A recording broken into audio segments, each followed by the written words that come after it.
الحمد لله الذي هدانا لهذا وما كنا لنهتدي لولا أن هدانا الله لقد جاءت رسل ربنا بالحق الصلاة والسلام والتحية والإكرام على رسول الثقلين ومحبوب رب المشرقين والمغربين مولانا ومولى الكونين جد الحسن والحسين أبي القاسم محمد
خالق کائنات کا ارشاد ہے قرآن مجید میں انہ لقرآن کریم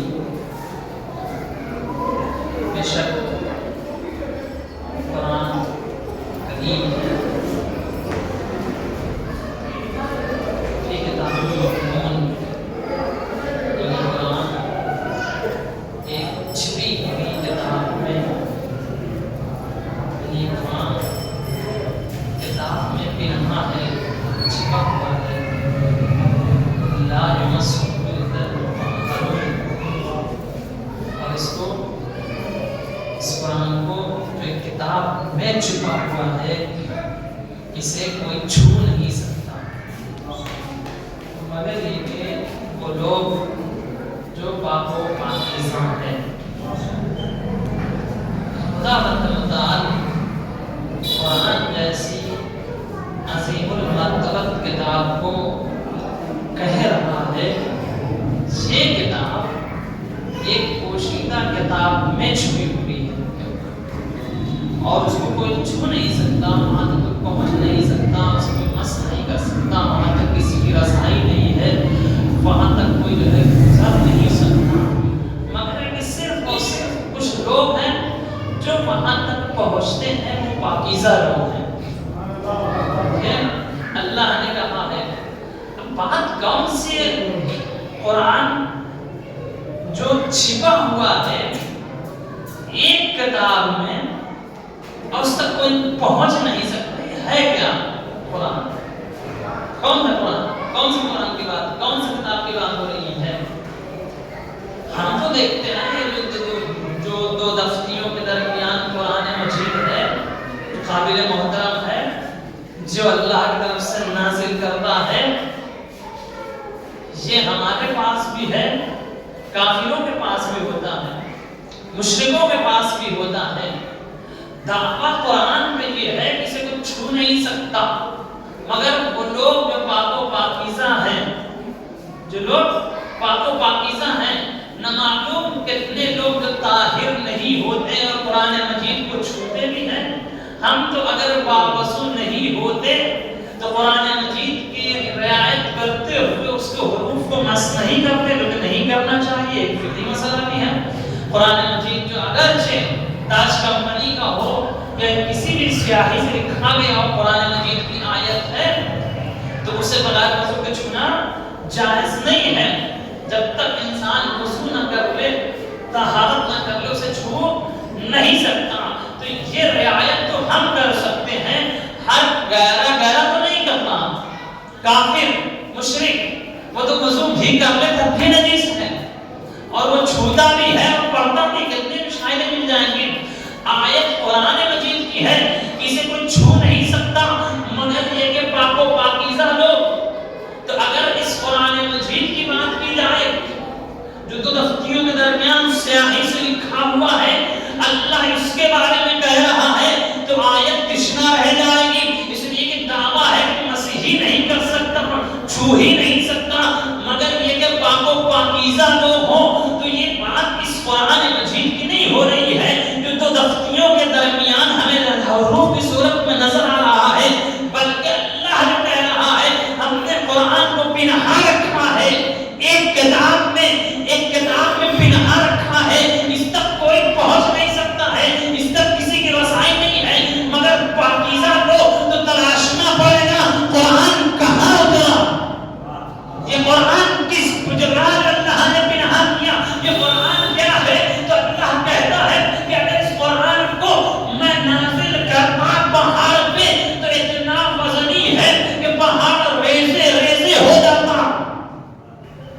قرآن کو ہے کہ اللہ کہہ رہا ہے کہ اگر میں پہاڑ پر نازل کرتا تو پہاڑ ریزے ریزے ہو جاتا، یعنی قرآن کے وزن کی تعداد لانے کے لیے پہاڑ میں بھی صلاحیت نہیں ہے، وہ بھی چکنا چور ہو جاتا۔ لیکن ہم دیکھتے ہیں قرآن ہماری الماریوں میں بھی زینت مزین ہے، مسجدوں میں بھی مزین ہے، ہر جگہ رکھا ہوا ہے، کوئی جو ہے کریک بھی نہیں ہوتا۔ قرآن ایک نہیں کئی قرآن رکھے ہوتے ہیں، سوا کا مند والے محمد کا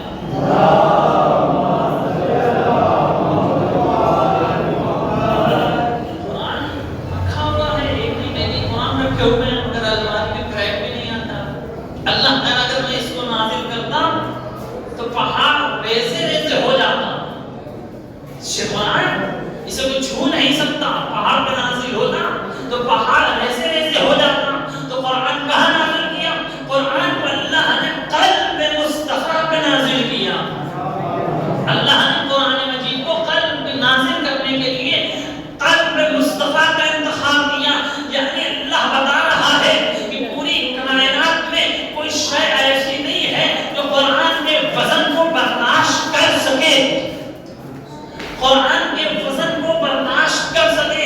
پوری کائنات میں اگر اللہ کو کوئی شے قرآن مجید کے وزن کو برداشت کرنے والی نظر آئی تو پیغمبر اکرم کے سینے میں چھپا ہوا دل ہے، وہ قلب مصطفیٰ ہے، وہ قلب مصطفیٰ ہے جہاں اللہ نے قرآن کو نازل کیا، قرآن کو نازل کیا، یعنی قرآن کو برداشت کرنے کی صلاحیت اگر کوئی رکھتا ہے تو وہ قلب مصطفیٰ ہے۔ جہاں اللہ نے قرآن کو نازل کیا تو بات ان حروف کی نہیں ہو رہی ہے، بات قرآن کی اس نورانیت کی ہو رہی ہے جو قلب مصطفیٰ پہ نازل ہو رہا ہے۔ قرآن مجید کے اس مطالب کی ہو رہی ہے، قرآن مجید کو اس مفاہیم کی ہو رہی ہے، قرآن مجید کو معنی کی ہو رہی ہے جو قلب مصطفیٰ پہ نازل کیا جا رہا ہے۔ نہ اس تک کسی کی رسائی ہو سکتی ہے اور نہ ہی اسے کوئی برداشت کر سکتا ہے۔ ورنہ کہ مادی سیاہی سے لکھے ہوئے قرآن کی بات ہوتی تو یہ مادی دنیا کے لوگ کہہ دیتے ہیں قرآن تو ہم بھی اٹھا لیتے ہیں۔ بات اس قرآن میں نہیں ہو رہی، بات اس نورانیت کی ہو رہی ہے، بالکل اسی طریقے سے۔ اور یہ سمجھے گا کہ کون ہے سوال محمد والے بات